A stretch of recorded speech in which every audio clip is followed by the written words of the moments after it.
What's up, Dream Builder? Are you someone who's interested in creating a life by your design through all things real estate? Well, I can assure you, you are in the right place. Join me, your host, Casanova Brooks. I'm an award-winning real estate agent and investor as we uncover the top tips, strategies, and the mindset of the top real estate entrepreneurs across the world. Stay locked in because we're about to go on a journey that will change your life. What's up, Dream Builder? In today's real estate episode, we have the great Bryan Casella. Now, if you do not know who Bryan Casella is, he is someone who's been crushing it, not only through the social media scene for real estate agents, but he's also been crushing it as an entrepreneur and a speaker. He has multiple businesses. And we start off with this conversation talking about how he lost his only love and he had to transition and make a pivot into sales and more specifically real estate, and how he did that. And within a year and a half, he became one of the top agents in all of California. But then now how he's built this renowned team, and now how he's focusing on going international, and what are the tips and the strategies and the tactics that he's used to not only become a top agent for himself, but also teach other agents how to do that. So if you're somebody who you're looking to figure out what are the meat and potatoes in the real estate business, and you like a no BS approach, here's what you need to do. This is an episode you're definitely going to want to tap into. Let's go ahead and jump right in. What's up, Dream Nation? We are back again, and we have another real estate episode for you that you're going to get so much value out of it. And I know because this man has been delivering value for many of years now to the real estate community and even to the business community. So without further ado, help me in welcoming my brother, Mr. Bryan Casella, to the show. Bryan, you want to go ahead and say what's up to Dream Nation? What's up, Dream Nation? Casanova, man. Thanks for having me. What a journey this has been, man. So I'm excited to do this with you and get this rolling, man. This episode is going to be fun. That's for sure. Absolutely, man. And I always like to make sure that we start off with the proper introduction. And so many of people, thousands and thousands, have seen your videos on YouTube of how you've educated and built your tribe. But for somebody who doesn't know who you are, I always like to make sure that I give the proper introduction. And one of the ways that I do that is I always say that I think of us as real estate agents and even entrepreneurs as superheroes. And the reason being is because we're flying around the world, we're putting on a cape, and we're trying to solve the biggest problems. Before you became a world-renowned YouTube star, as well as real estate agent and coach, take us back to when you were just a young gun and tell us, who is Bryan Casella? Yeah, man. We got a pretty interesting story. I come from an immigrant family. My family originally is from Argentina, and I have two older brothers. So they were born there. My parents decided to come to the States. I'm the first one, so first generation born here. We bounced around a lot in LA, right? The greater Los Angeles area. And so I'm born, and my dad and mom came over here with very little money, no understanding of the language. My dad tried to run his own businesses in Argentina, but didn't do that well just because of the status of the country and a lot of the corruption and stuff, which most people from outside of the US can relate to. I'm growing up, he's bringing me up playing soccer because he played soccer. And unfortunately, my dad never made it in soccer because my grandfather, his dad, died when my dad was 14. So he had to stop playing soccer and get a job to support his mom. I grew up playing sports, and I happened to pick up basketball at age 9 and 10, and I fall in love with it. So that's my childhood. I really just dedicated my life to basketball. And I played in high school, right? Played varsity, got a scholarship, played at USF. Then I went and played overseas for a couple of years. And one thing that I always struggled with during my career was injuries. I was always having nagging injuries. But my junior year in college and then my second year pro, I broke the same ankle. And the second time, I almost completely tore the anterior tendon on the inside of your ankle, which has all to do with the flexion of your foot. So to this day, I don't have full motion like this in my left ankle. So after my third season, it's difficult for me to pass physical exams because of that injury. And I didn't walk after the second surgery for about 6 months. I couldn't walk. I was on crutches. And it really weighed on me mentally. I lost that kind of killer instinct now because when I got on the court, I was afraid of getting injured. So at age 24, I decided to hang it up and I stopped playing ball. So for me, from age 10 to 24, it was all basketball. When people are on vacation, I'm playing basketball. I'm getting the keys to the gym and I'm staying on campus when everyone else goes home. Like, that was my level of dedication.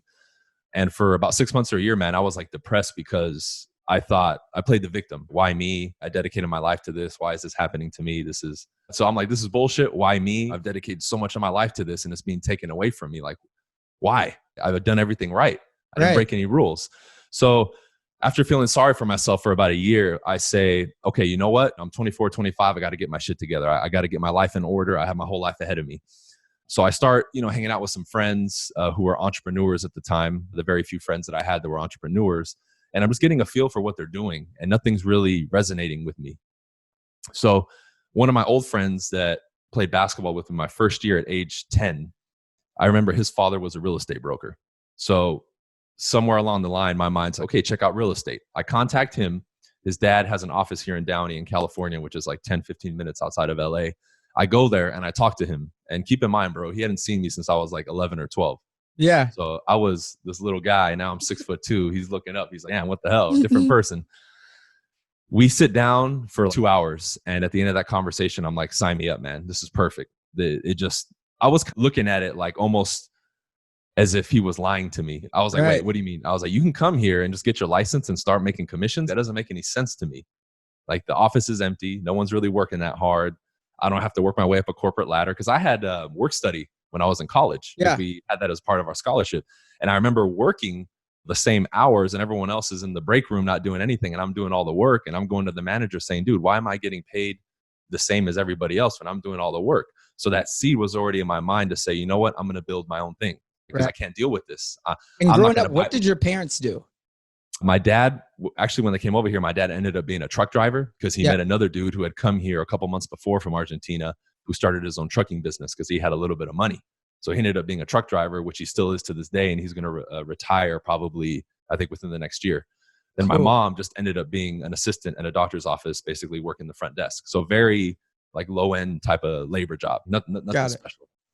Going back to the story, we're doing that. And I'm just like, you know what, dude, sign me up. It just made sense. I looked at all the discipline and things that I forged within myself playing basketball. I said, man, this is perfect for me. It's not going to be easy, but I can figure it out. Right. So I'm going from Jordan shorts and shoes to wearing a suit and learning sales, which I had never done before. And I just contacted head on, man. I took that student mentality. I said, look, instead of showing up to the gym and the basketball court, I'm showing up to the office now. I just got to change the role, but keep that same energy and transfer it to real estate. And that's what I did. And then a couple months in is when I started doing social media and video. And I just took that same attitude, man. I was a student of the game. And I look up to people like Kobe, rest in peace, and Jordan. And those were always my guys that were on my wall. And when I listened to their interviews, the stuff they would say, I'm like, man, I can relate to that. When they're saying, I don't know if you heard that story where Jason Williams came in before he got injured and he was playing in the NBA. He said he was warming up and Kobe was already warming up. When he left, Kobe was still shooting. And then he talked to him after the game and Kobe's like, I didn't want to leave until you left because I wanted to show that I'm working harder than you. And when people would call him crazy, I'm like, dude, I would do the same thing. So I can totally relate to that. And I believe it was that type of mindset that I brought to real estate and social media that really allowed me to hit the ground running and really start to have success. Because as I met more people in real estate and started creating content, I saw that there was a disconnect there. A lot of people just didn't have that attitude of wanting to be number one. And that never made sense to me because that's all I knew growing up. Then I realized a lot of people haven't forged that through athletics or whatever to have that attitude and that fire. But I always had that fire. I love it, man. And we have the same mentality on that. And there's so many things that it's the little things. And that's something that I really got from Kobe, especially. And there's a story that Alan Stein Jr. talks about all the time. And he talks about that basically he had an opportunity to meet Kobe, and Kobe was basically got a call from Nike and they wanted him to go and do some training at one of Kobe's camps. And so Kobe gets there like early in the morning, and this is because he wanted to get there at like 4 a.m. and Kobe was already there. And so basically he sees them working out and he sees that they're just doing such like elementary drills. So he said he waited for an hour or so. And then later on in the afternoon, he was like, look, man, I had to go up and ask him. And he's like, Kobe, like, I saw you working out with your trainer. I could have taught you why are you doing those elementary drills? And basically he said the basics. Why are you doing that basic stuff? And he's like, you see where I am today? That's why I do the basic stuff, like doing the little things. And I think that with most real estate agents, they complicate these things. One, it's already in their mind that they are not someone of influence. And so I want to really tap into that for you, because you started doing social media right away, where you come from the basketball world and now you're in the sales and the real estate world. Where did you get what do I want to say? The authority to feel like that you could be an influence from early on? Yeah. Two things, man. In the beginning, for me, it was the opportunity. Like where we're at today with video, I saw back in 2013 and 14, because that's just the way my mind is working now. I looked at it, I said, man, this is so cool that I can shoot a video and send it to a client, and I know no one else is doing it because everybody's scared or they claim it doesn't work. But when you look at growing up, who are the people that we admired, the people that we saw on TV? Right. So there's this like celebrity / expert effect that the video creates. I remember even shooting testimonials with people and how afraid they were. And I remember asking them, I'm like, why are you so scared? And they're like, when you make a video and you post it, it's there for the world to see. So they think the world's going to see it. So I saw that opportunity early on and said, I got to jump on the ship before everybody else, because everybody around me said, you're wasting your time. But I knew it wasn't going to go anywhere. But number two was the first 2 or 3 years that people go back on my channel before I ever started graduating more into a teacher role by all the demand and questions. I was just a kid showing everybody what I was doing. People can look at the videos. I still have my braces, right, that I got. I still have my goofy little Century 21 name tag like on my suit, because I felt like I had to wear it to go door to door. I was always in a suit and tie because I felt like I had to prove myself. And it was just really, hey, this is what book I'm reading. This is what I learned. Hey, this is what I learned from this coach, that when I tried to infield this line, it worked. And let me tell you why. Because I said this, they brought up this objection. So it was more of a video journal of me just showing the world what I was doing and me putting my money where my mouth is. Because I remember going on Facebook and Instagram at the time, even though I didn't really use them. And I said, hey, I'm getting my license and I'm going to tear this shit up. And I want you guys to watch, because a lot of people say they're going to get their license and do big things, but they don't. But remember this name, because a couple months from now, a year from now, 2 years from now, you're going to be coming back and saying, damn, dude, like you said you were going to do it and you did it. And it was almost like that chip on my shoulder, because I was always doubted in basketball and everything that I did. And it gave me that extra kind of fire in the tank. Part of it was I was just really sharing my journey. But the other part was this whole phenomenon we're seeing with video now. I saw the power in it long before other people did, and I knew I just had to jump on it. I love it. Do you still feel like the video has the same opportunity that it did 5 to 7 years ago? Or do you feel like there's something else that right now you've maybe started to transition towards that everybody else is fighting to stay away from? It would be twofold, I would say, Casanova. Number one is yes, absolutely. Because as much as it was new and cutting edge back then, I remember going to appointments and meeting with people and they're like, what do you mean you're going to take a video of my home? That doesn't make any sense. Like Facebook, YouTube, get out of here. Now I see clients as an example asking, what's your social media presence? So I think it's gone and morphed more from a bonus or a new thing to now almost like a necessity, because that's where the eyeballs and the attention are. And like you look at Instagram, I think half the population on the planet has Instagram or something like that. That's insane, bro. There's 8 billion people on the planet. That tells you that's where the eyeballs are at. But I think along with the technological advances that we're seeing, at the same time, we're seeing a decline, in my personal opinion, and you can chime in if you agree, on the classic tools being neglected by people, meaning just straight up communication, like the ability to cold call, go door to door, meet with somebody, and genuinely connect with them. I feel like that's being lost, and it's like an art form that's being left behind, where everyone's too busy. Like if you go out, I know everything's closed down now, but if you go to a bar, everybody would be on their phone. I would see and go out with like my girlfriend Loida, who's doing stuff on YouTube too, and I tell her, look around right now, and even families are all sitting there looking at their phone. I'm like, we're the only two people talking in here and everybody else is on their phone. I think it's that. I think you need to be able to buckle down and get those communication skills and constantly refine them. But then video now has gone from a luxury to what I believe now to be a necessity if you want to market yourself and brand yourself in this new age. Because again, that's where the attention is. And the crazy part is this is all free, man. First 3 years on YouTube, I use my iPhone. This is the new one, but I use an iPhone 6, man. No mic, no editing. Of course, it was choppy. I didn't know how to get rid of the black bars on the side because I didn't know you had to turn your phone over. A lot of mistakes. I just learned that 2 weeks ago. Yeah, Just a lot of joking, mistakes, but man. a lot of, Yeah, exactly. But those, and you hear it all the time, those are the mistakes that'll stop people from doing it. But I did it for Mhm. 3 years with just my phone. And I let all that other stuff figure itself out, but I took the action first. And that's the biggest takeaway that I can give people that I've learned in my life too, whether it's basketball or real estate and social media, is you got to do the work. You just got to get up and do it. And as you go along the journey, you'll figure out, okay, I need to change this. I need to get a microphone. Okay, I need to edit my videos a little bit. You'll figure that out as you go. But people are so scared, man. They won't do anything. They won't do that testimonial with their client, or they won't make a video, even though you probably beat it over their head 20 times, and so have I. And that still seems to be that simple, basic, like your Kobe example, that basic dribble that people don't want to do. Right. No, do you think, because in the beginning, everybody was paying Zillow, right? Nowadays, Zillow has definitely obviously grown to be a monster, but a lot of people are more vocal that they will not pay Zillow. Do you still think that there's a lot of value in that? Or should people just be focusing on organic social media to try to generate leads? That's an interesting question, bro, because I think people are hesitant now because they're seeing what these companies are trying to do. I've been on stage where, nationally and internationally, where there's reps from Zillow and other places, and you hear them say one thing, and then behind the scenes, you're seeing what they're doing. So a lot of agents feel compromised now, thinking Zillow and Trulia and all these companies now claim they want to be my ally, but we find out they're trying to create all these systems and new age technology things to push us out the back door. So I think it's coming from that. Like that whole thing with Zillow and the instant offer and all that other stuff, Right.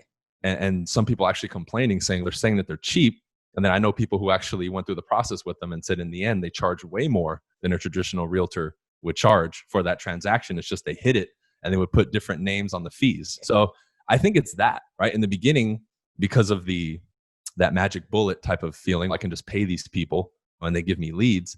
What really put the nail in the coffin for me was Zillow. I remember one time, because I'm sure you get the calls from the Zillow reps too, all the time. They call me, and so I'm hearing them out. I'm like, all right, let's see what their pitch is. And the lady tells me, you don't have to cold call anymore. And that's when the question mark and the exclamation point went off in my mind. I said, okay, hold on a second. So you're telling me I don't have to cold call, ma'am, but what did you do just now to try to sell me?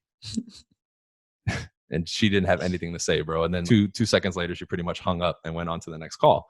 And that's when it dawned on me, man. I said, they're trying to sell us that our techniques don't work and that they're old school, yet they're using those same techniques to try to sell us. Now, if I didn't for sure have a confirmation that they were hypocritical, I now do, because I didn't even get an answer to that question that I asked her. And that's literally what they're doing. So from that standpoint, for me, I haven't given them a penny. I remember back in the day, I knew people still used it a lot. So I got my 12 or 15 reviews or whatever you need to get the all-star agent status. Right. Then that's it. I've already created my own separate platform on my website for all my testimonials and all that. But as far as me supporting them, definitely not. And I'm sure you experienced this too. And then I'll pass it back to you. The public will go to that website and take it like the Bible against our word.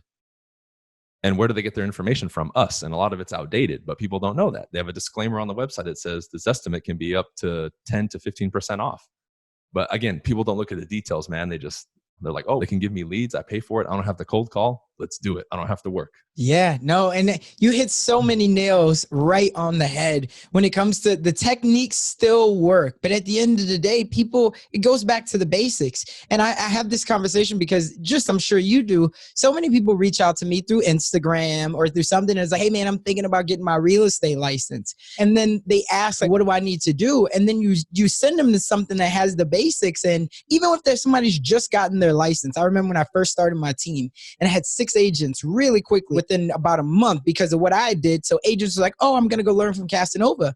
And I told them, I was like, okay, here's what I did in my first year. That first 9 months, I was doing 3 to 5 coffee and lunches every single week with anybody. I was taking all of the pictures with anybody who would essentially take a picture with me, and we're talking real estate. People don't want to do that. They don't want to get out of their comfort zone. So I love that you've gone back to the basics, and you also talk about cold calling, which is something that people hate doing.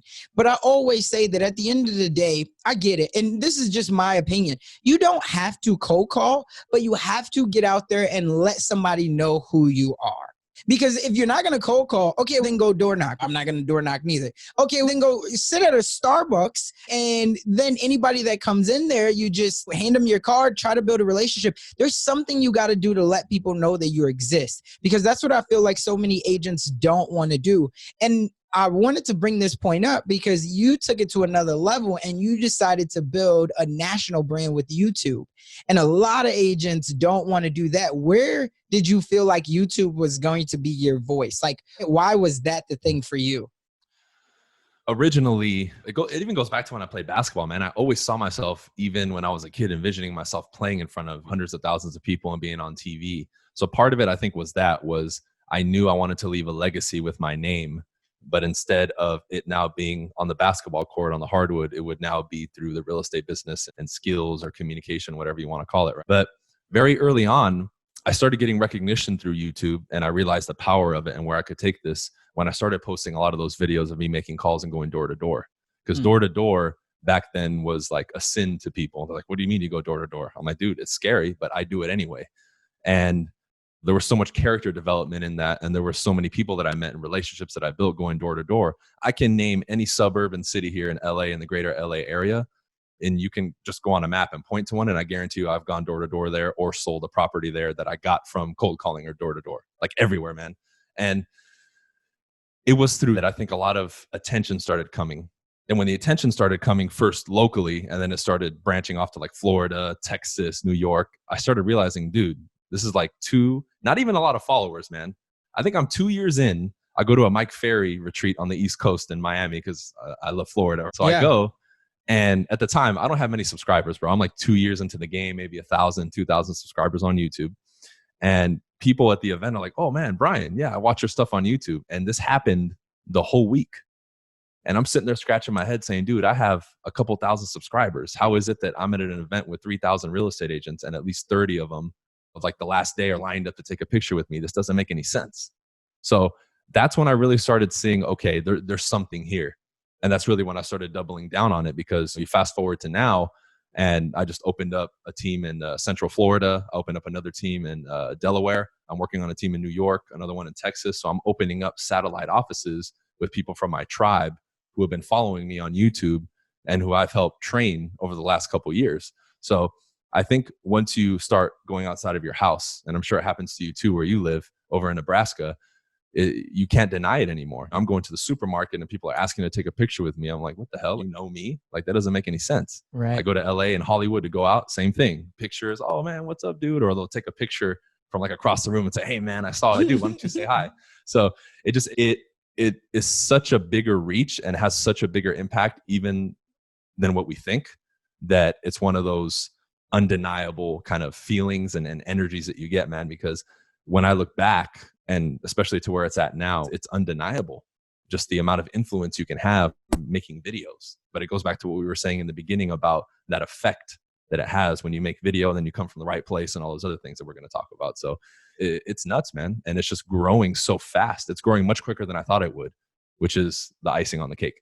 Oh yeah. And so the thing that I take away from that from so much is understand that you're providing value, right? That's why people are taking pictures of you and waiting in line to take pictures with you.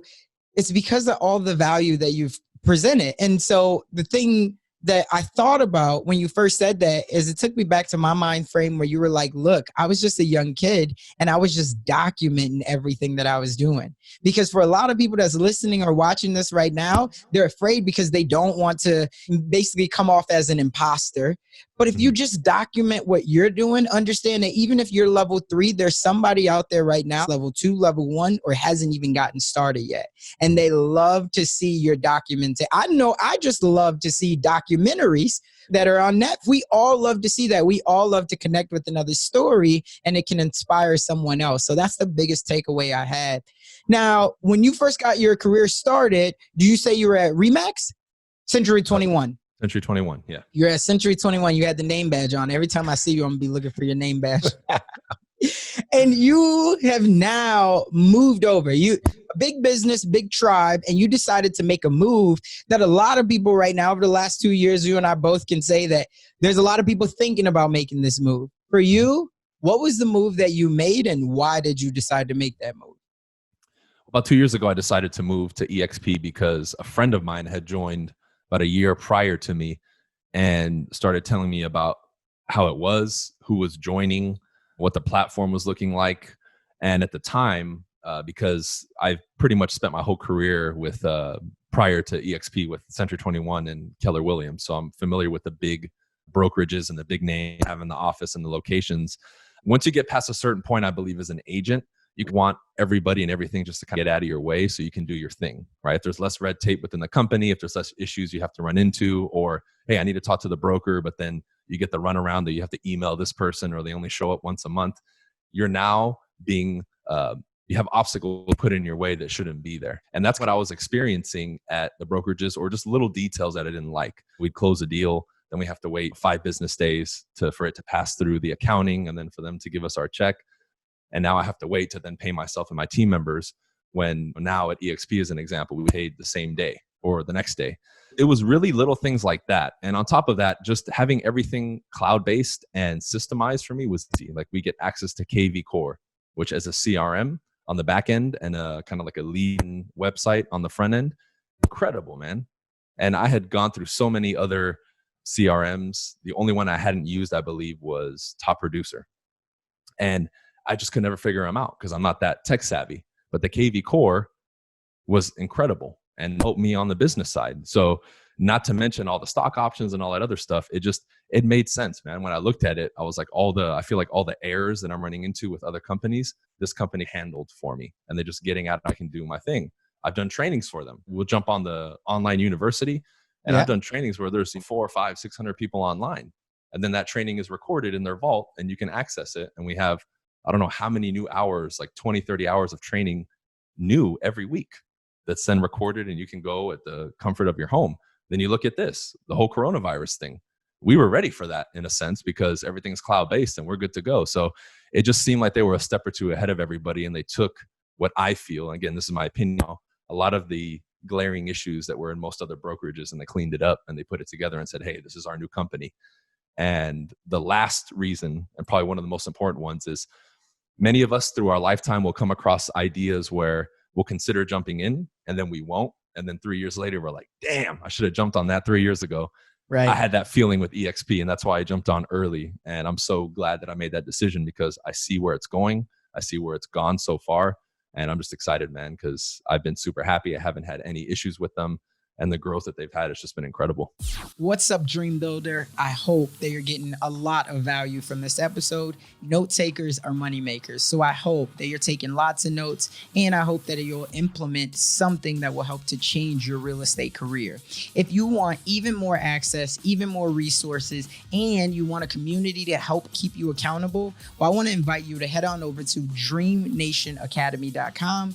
Again, that's DreamNationAcademy.com. That's where I hang out, as well as the team, and we host so many resources to help you along your real estate journey. So again, that's DreamNationAcademy.com. Let's go ahead and hop back on into it.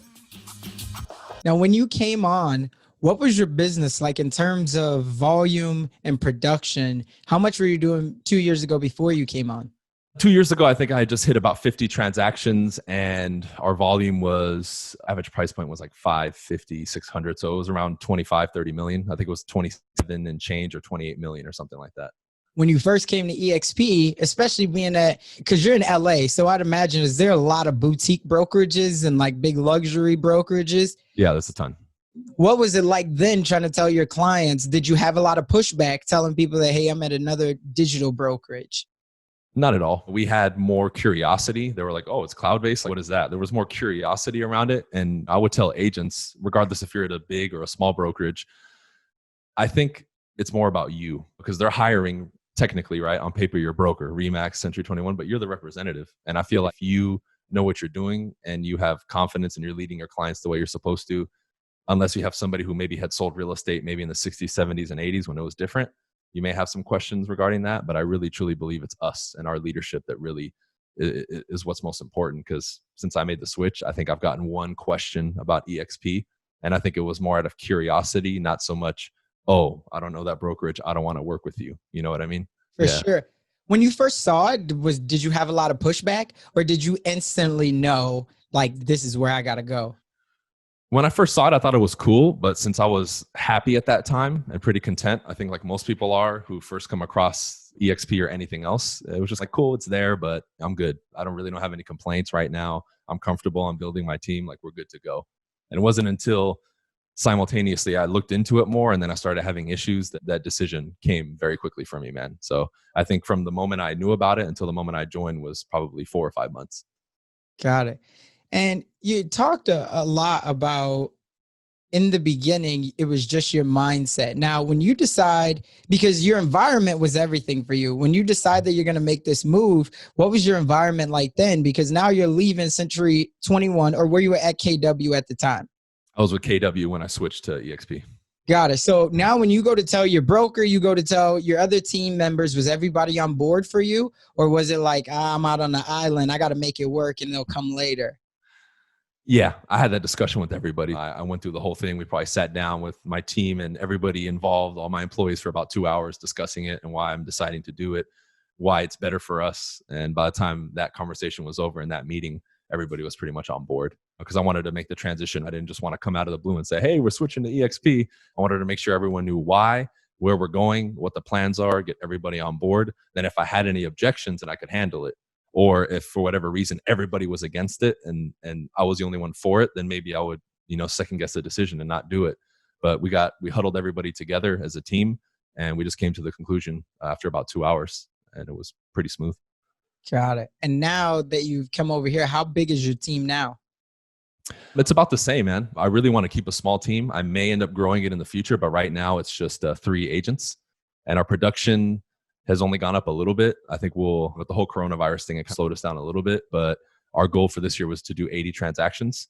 And I think based on where we're at now, we'll probably fall somewhere in the 60s, but our average price point has gone up like 150,000. So we're floating around 650 or 700 right now.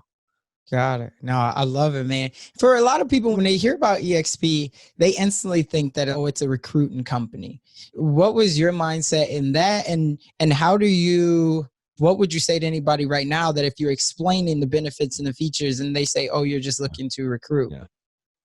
I really think it depends on the individual because absolutely, like anywhere else, you're going to get people trying to recruit you. I think I've had more people throughout my career from outside of EXP try to recruit me than before I got into EXP, people from EXP contacting me to recruit me. I think it really just depends on who they're talking to and who they're coming across because everyone that I've met, including myself, all the other teams that I know that moved to EXP, we're focused on production and the recruitment aspect is more like a secondary type of thing where for me, most of my recruiting is done through social media passively, right? Where people are hearing about it through a video that I made, or maybe I was a guest visitor for a lunch and learn that somebody did, and maybe I did a training.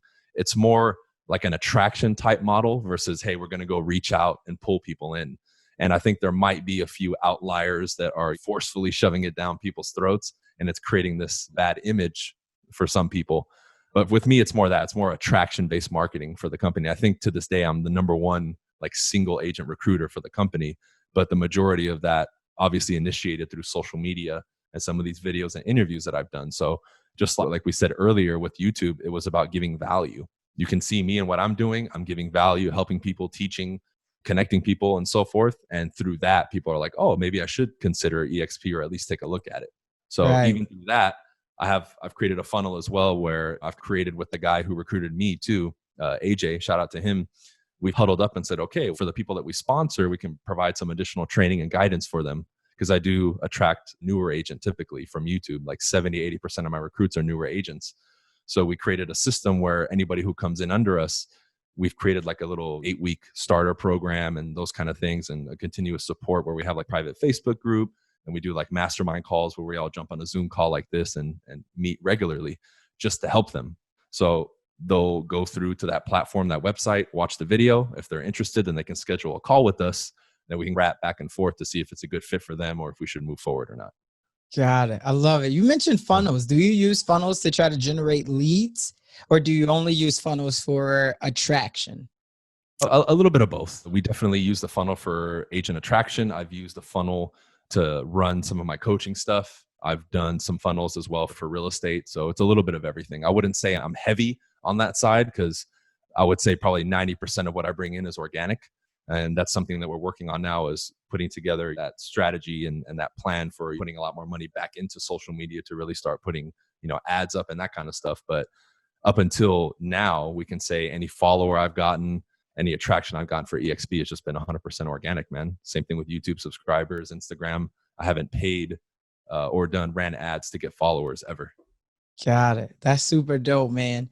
For a lot of people out there, they hear your wisdom and they're like, man, this guy is clean cut. It's no BS. Like, he's going to give it to you straight. Yeah. Would you say that your mindset was, besides the basketball and the competitive side, for you to grow mentally and have all the wisdom that you're given now, would you attribute a lot of it to a book, a podcast, a blog, or even a mentor? Man, such a layered answer. Great question. Yeah.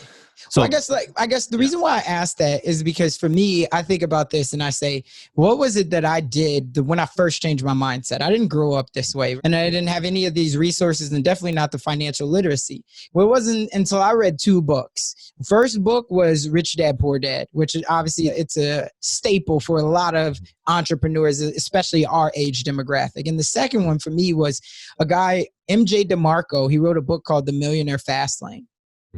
And both of those books was really profound. And then I think that exposed me to like Jim Rohn and a lot of others. So that's why I always ask that. Was there any one thing that was for you that it helped you to click? And from there, it became off to the races. Man, it was a lot. Yeah, it definitely stacked. But okay, here's a couple books. If we're going to talk books, especially from the financial literacy, like you said, that angle, I didn't have that. My family was very, hey, if you get a job, get that safe little income, that check, and be happy with it. Right? Anybody who has money is evil, right? Because like, people don't know, a lot of the culture in South America is very minimalist, and then you're branded as evil. Like, I still have, bro, believe it or not, I have family in South America who contacts me privately, and in their world, creating what I've created is so like unbelievable that they're asking me if I'm doing like shady stuff behind the scenes, and I won't tell like anyone. Joining the Illuminati or something. Yeah, something like that. Right? Like, I got to be doing drugs or something to have this kind of success, because to them, a commoner like us, it's impossible to reach that level. And it's just funny because I'm like, man, that's that mindset I came from, which is a total trip. So from the financial lane, I would say if I'm going to pick up one book financially that then opened up Pandora's box, it would be The Secrets of the Millionaire Mind by T. Harv Eker.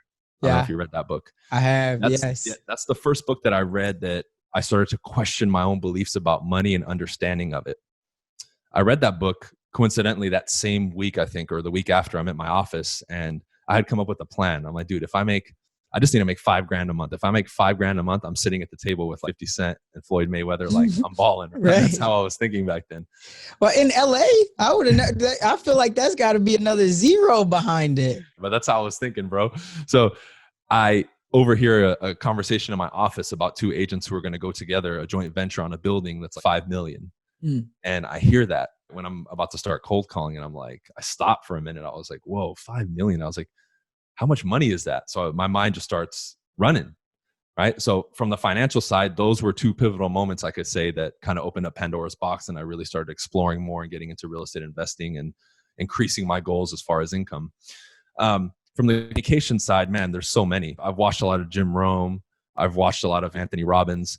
But one thing I can say for sure that's a unique angle that opened up this box for me is I got in contact and became really good friends with a lot of people who are in the dating world, like the pickup artists and all that.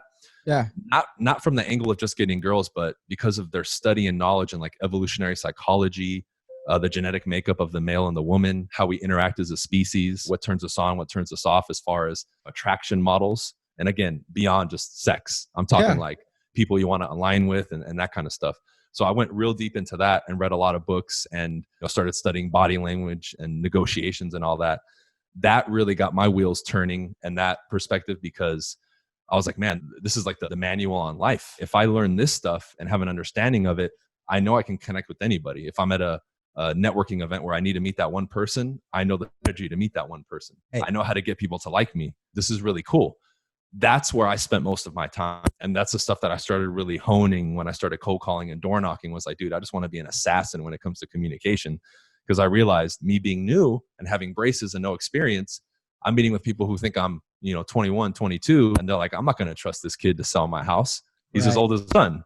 So I was like, I need an angle, and it's not going to be the fancy car, the fancy suit, because I don't have, it's got to be my ability to connect with people and get them to like me and trust me.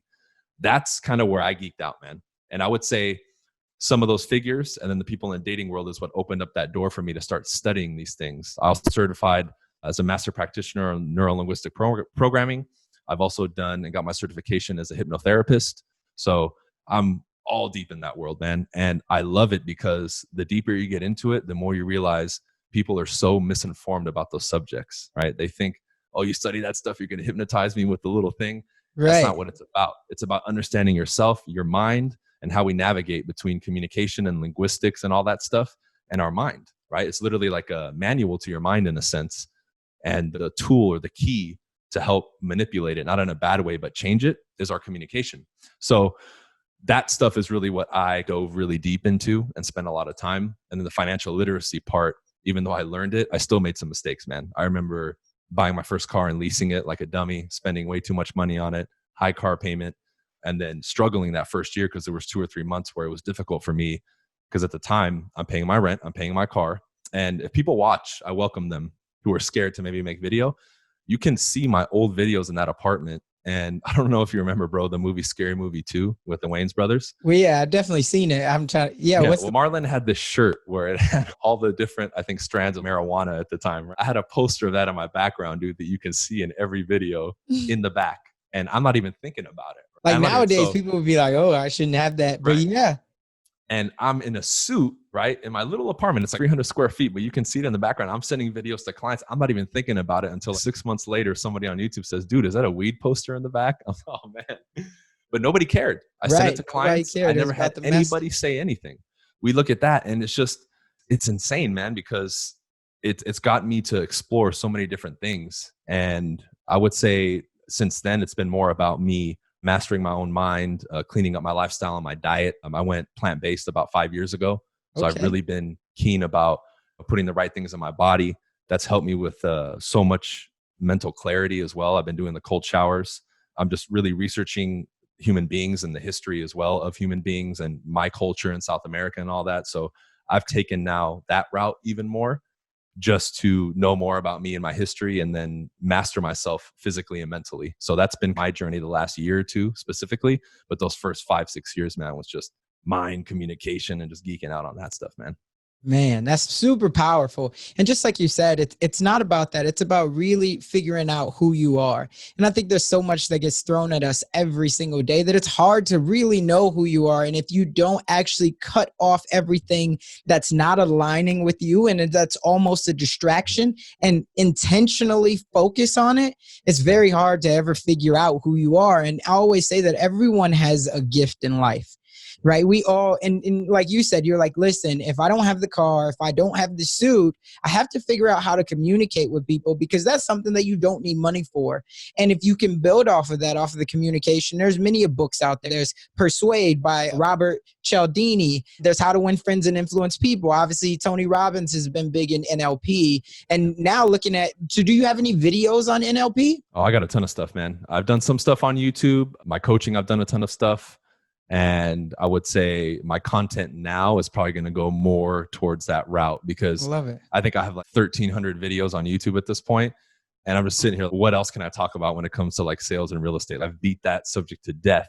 You know what I mean? I would just be recycling content. So now I'm probably going to go even more that route because there's a lot of stuff that I've used in previous videos. And I'm even thinking of putting my old video on the screen capturing it, putting myself in the corner and then explaining all the techniques and language patterns and stuff that I'm using in that video to influence people from 3 or 4 years ago. So I love it. Yeah. And I've done that too. And like I've seen, okay, I would tell people, look, I said this in this way in this video, I guarantee we're going to get a lot of comments on this video.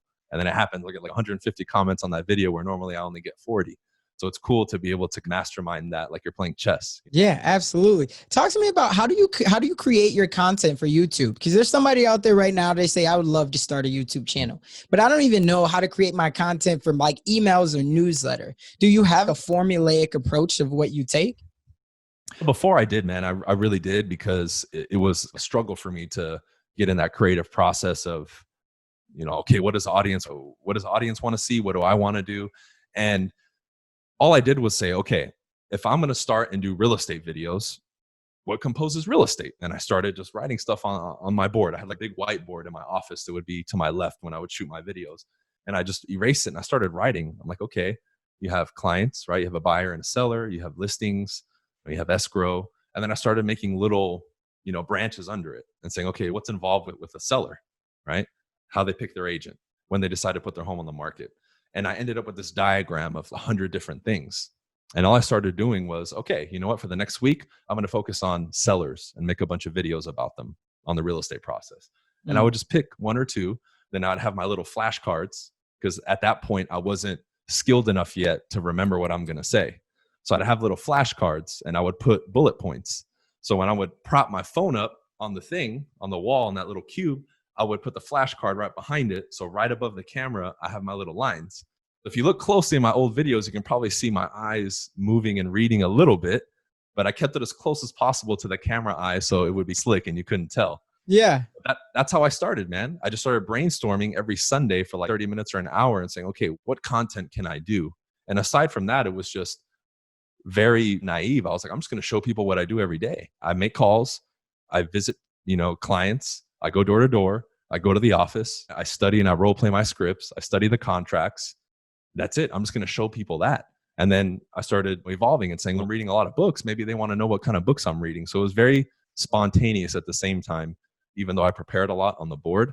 And I think that is what kept that air of like authenticity to what I was doing, because it wasn't, how can I get views and a lot of followers? It was, what do people want to see? Right. And that's where my thought process came from. I love it, man. First, let me ask you, what does having a dream and going out and executing on that dream mean to you? I think that everybody on this planet, you mentioned earlier, you said they have a gift. I think everybody's going to have their own unique desires in life. And when we're kids, we can say the sky's the limit, even though it's not, right? When you're a kid, and I always tell people, imagine a kid walks up to you, it's like 5, 6 years old, right? It doesn't matter where they're from. And they tell you they want to be an astronaut. You could, as an adult, give them every logical reason why they're not going to be one, and they're not going to listen to you. They're going to be like, dude, I'm going to be an astronaut. Get out of my face. I'm not trying to hear it. Yet as an adult, somebody close to you, a random person on the internet could say, what are you doing, dude? Don't get your real estate license. You're going to fail. And we'll suddenly stop.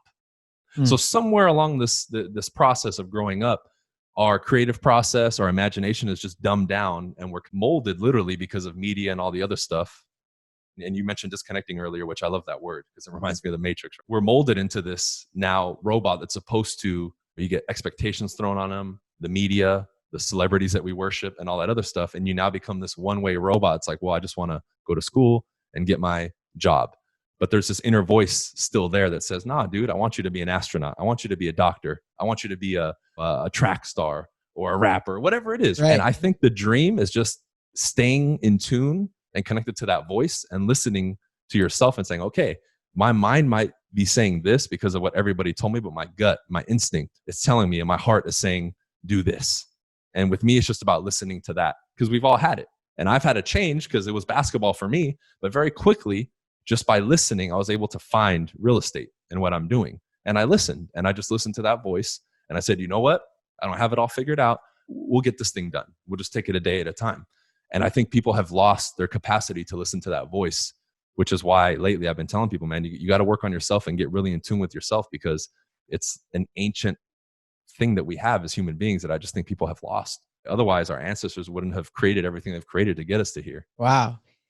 For somebody out there that's loving everything you're saying and they want to blaze their own path and become more in tune with themselves, just like you have, but they have that little voice in their head, and that little voice right now is telling them that they're not smart enough, they're not strong enough, and maybe they just don't have enough resources. Is there one additional thing that you would say to that person to get them to just take action? Man, there's a lot more than one, Casanova. This is the first thing I would recommend people to do. This is an exercise I tell a lot of people to do. When you present questions to your mind, if I was to say, what do you think about money? Many of you listening are going to have a thought pop up. And for me, if we're going to use me as an example, when I went to that event that I got from the Secrets of the Millionaire Mind, when they asked that, I jokingly said, but my subconscious mind told me, money's the root of all evil. So I sat for a second after I wrote that down on the paper, and I said, man, I'm here trying to build a career, make money, be wealthy, take care of myself and my family. Yet my subconscious response to that question is, I think money is the root of all evil. So can I say that I'm going to get there thinking that, and that being literally wired into my mind? Of course not. You're either not going to make the money or you're going to make it in self-sabotage. So we have two belief systems governing our mind now. We have the one that was indoctrinated into us, right? By our family, friends, whoever you want to say. And then we have our own inner voice. So it's a matter of getting to the inner voice. So what I did was I took a piece of paper and I started asking myself those questions on a Sunday. I sat for like 2 hours. What do I think about this, and relationships and money and wealth and people who are wealthy?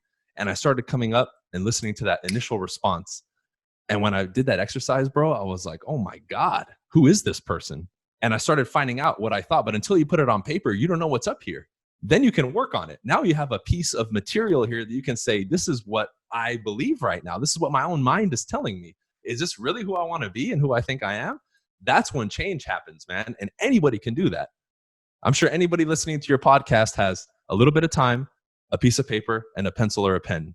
Or you have your phone and Evernote or Google Keep or something where you could still write those things down, because the biggest thing is you have to visualize it. And that is going to pose the question, especially. I love that you said, I listened to the first thought that popped into my head, because if you write those things down, that is the story that you're telling yourself in that subconscious mind. And then I'm sure that we probably all, in that first time that we look at even our top 5 to 10 answers, we're probably going to say the same thing. Oh my God, who am I?